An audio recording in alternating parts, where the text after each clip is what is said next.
Have you ever tried hormone replacement therapy of any kind?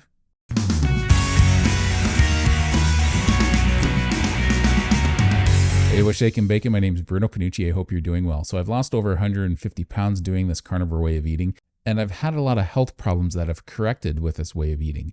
And one of the things that corrected was my hormones. My hormones have continued to balance. Now, I incorporated intermittent fasting back in 2018 with the carnivore diet, and for the first time in 25 years, with moderate exercise, my thyroid got stronger. It got 20% stronger. My medication had to be dropped by 20%.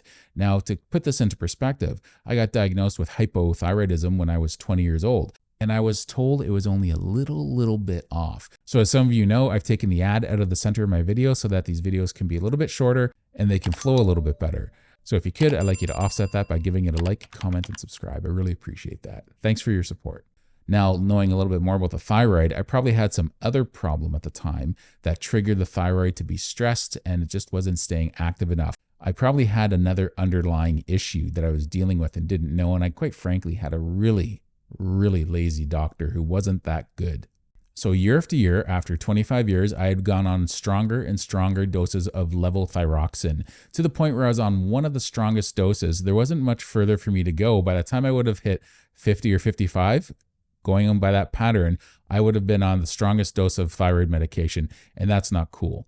The reason why I stopped with that formula with the fasting and carnivore and iodine, actually was taking iodine at the time, was I started getting heart palpitations, and that's how I knew my thyroid was overactive. So I had to back off with the exercising until I got my blood work done, and it took a couple of weeks before that happened, and sure enough, it was much better. So I got to go on a weaker dosage of my thyroid medication. That really blew me away. So now I'm incorporating intermittent fasting again with a carnivore diet. I feel like I'm in better health to try and accomplish that. It was too much for me to do because it was aggravating my gout. That's why I had to stop with the intermittent fasting. So I was trying to manage my weight and insulin, doing a carnivore diet without any intermittent fasting. And it was more of a challenge, but it was doable. It just was more of a challenge. So the interesting thing is I'm doing this recipe again, and I'm interested to see how this works for my thyroid.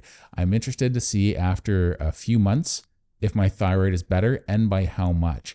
So this is going to be a fun little experiment. But I've also supplemented with other hormone therapy through the years. When I was in my early 30s, I supplemented with testosterone therapy. I took androgel, and I had to put a little bit on my thigh or I think my stomach as well, because I had low levels of testosterone. I was in an acceptable range, but it was a low level. And I had some symptoms of that. And so I thought, well, you know what? I showed my doctor and I said, is it okay if I go on something to help give me a bit of a boost? So the problem with hormone therapy is it's not giving your body a boost, it's topping it off. It's almost like having an engine that doesn't have enough oil in it. So you have to top it up every day because it's got a little leak. Well, you're not fixing the problem, are you? Eventually, whatever's causing that problem is going to get worse and worse and worse, and you're going to have to keep topping it up more and more and more. That's what hormone therapy does, whether it's synthetic or it's natural. You can try it any way you want. What's going to happen is your body's going to stop producing what it needs to because it's getting it from an outside source. And this happened with both of my hormone problems. And I started taking something for my testosterone. And after a while, I was like, hey, I feel really good. My legs felt a little bit stronger whenever I went upstairs. I was feeling good. My moods were better because I was moody, and that wasn't me. So either way, I ended up doing this. And after about 9 months or so, the effects wore off. And I went to my doctor after another 3 months of that and said, hey, can I get some more? Because this isn't really working too well now. So he said, yeah, okay.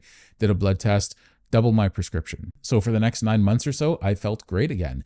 And so this was good. And then eventually, after about another 2 or 3 months, it wasn't working as good as it used to. And I thought, all right. So after a few more weeks passed, I noticed my testicles got a heck of a lot smaller. And I was like, whoa.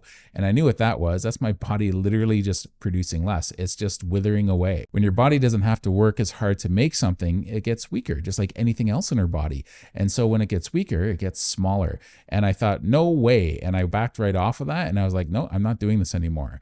So over time, probably about a few years ago, maybe a couple of years ago, every now and then I started experimenting with a testosterone supplement. And the point of the supplement wasn't to replace the testosterone in your body or to top it up. It was there to encourage your body to make more. The last time I got my testosterone checked about 3 months ago, maybe 4 months ago, my testosterone was high-end normal. And I want you to do your own research to find out what supplement works for you. I'm not going to answer any questions that way. I'm not going to endorse any product like that. This is something you can start looking into on your own. Start with seeing a naturopathic doctor or go to a health food store that has high quality supplements and go from there. So there's a time where supplements are the way to go, and hormone replacement might not be. Now, if you have a huge problem like I have where my thyroid is not doing that well, just going cold turkey with something might not be the best idea.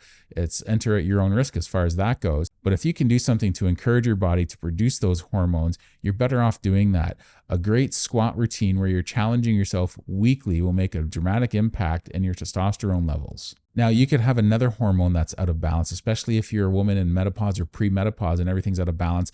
That's the beauty of a carnivore diet, because it typically balances this for most people. And everything seems to get balanced when it comes to their hormones as well. And when their hormones are balanced, everything else starts working more efficiently in the body. So supplements have a place. Now, I'm not a big fan of supplementation, but I will take it if I feel like I need it. And at my age, it's normal for men to have low testosterone in their 40s and 50s. I don't believe in taking too much supplement to go crazy and have too much of any hormone in my body, because the body wants to stay in a balance. But you want to try and do things to encourage your body to make its own hormones. So there's some hormones like vitamin D that we get from the sun, but we can also supplement with vitamin D. So we need vitamin D. So the difference between hormones and vitamins, even though vitamin D is technically also a hormone, the difference is you can top up the tank with supplements to help bring anything up in your body, because look at it as supplements as like the raw fuel to do things in your body. Now, you can get that just through a carnivore diet. Typically, it gives you everything you need. But if you're just have some health problems, or you have just issues that have been underlying that maybe have never been diagnosed, and your body's not working ideally and you have a problem, you might want to take a supplement. And that's where a supplement's good. That's the kind of thing you can keep adding to your body. And if it's a good quality supplement and your body needs it, you will hopefully see a difference. But the goal is to go off of a supplement, just like any medication. And you might find that once you get to a certain level, you can back off the strength or maybe back off completely. But hormones are the kind of things, in my opinion, you don't want to just take the rest of your life and let that problem progressively get worse. Try and do things to help encourage your body to stimulate its own hormones. Sometimes the problem is worse than that and it's a bigger issue, and that's where seeing a specialist comes in. I would start with a naturopathic doctor and go from there, because they deal with that. The problem with seeing an endocrinologist, if you want to see one, I highly recommend it, but in Canada, it's not easy. First of all, it might take 6 months just to get in to see an endocrinologist, and then they're going to do a battery of tests that your family doctor has already done, because they want to get paid too. And then they start doing other tests because you already know the results of those tests. And by the time you get into those tests, now another 5, 6, 7 months have gone by, and you're no further ahead from literally the day you try to book your appointment with your endocrinologist. I know things work different in the States, but it's also going to be more expensive for you if you try this. So this is where seeing a naturopathic doctor might be the way to go. It's a good start. You can do both. Why not? But one is going to try and encourage your body to heal. The other one's just going to give you a medication. And that's not really what we want to do. We want to try and pick the healthiest way to encourage your body to do its own healing. Anyway, thanks a lot for watching this video. I really appreciate it. If you can, give it a like, comment, and subscribe. Thanks a lot and take care.